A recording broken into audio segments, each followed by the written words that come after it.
সন্ধ্যা নেমেছে।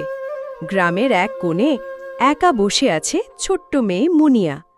তার হাতে একটা পুরনো ছবি। ছবিতে তার মা এখন নেই, আর মুনিয়ার চোখে শুধু কষ্ট আর নীরবতা।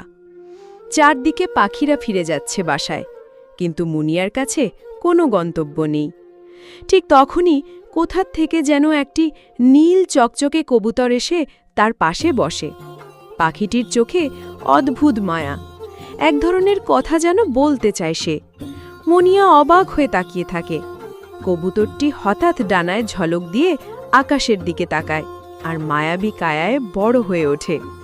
কবুতরটির ডানার ইশারায় মুনিয়াকে উঠতে বলে। একটু দ্বিধা নিয়ে অবশেষে মুনিয়া তার পিঠের চড়ে বসে।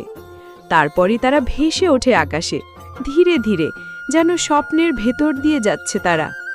নিচে পিচঢালা পথ, নদী, মাঠ আর দূরের পাহাড় সব কিছু ছোট হয়ে যায়। মুনিয়ার মুখে প্রথমবারের মতো হাসি ফুটে ওঠে।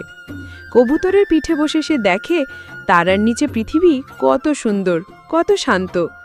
কবুতরটি মৃদুকণ্ঠে বলে, তুমি যে দুঃখে ডুবে আছো সেটাই তোমার সব কিছু নয়। আকাশের মতো তোমার মনও উন্মুক্ত হতে পারে, স্বপ্নে ভরা, আলোয় ভরা। মুনিয়া চুপচাপ শোনে। তার চোখে জল আসে, কিন্তু এবার সেই জল কষ্টের নয়, সেটা শান্তির। শেষে কবুতর তাকে আবার নিচে নামিয়ে দেয়। মুনিয়া মাটিতে নামে, মুখে এক অন্যরকম আলো। পেছনে তাকিয়ে দেখে নীল চকচকে কবুতরটি ডানায় আলো মেলে আবার উড়ে যায় আকাশের দিকে। এই গল্পটি বানিয়েছেন ফ্রিল্যান্সার মনির ভাই। যদি গল্পটি ভালো লাগে, লাইক, কমেন্ট, শেয়ার করতে ভুলবেন না। দেখা হবে নেক্সট কোনো ভিডিওতে।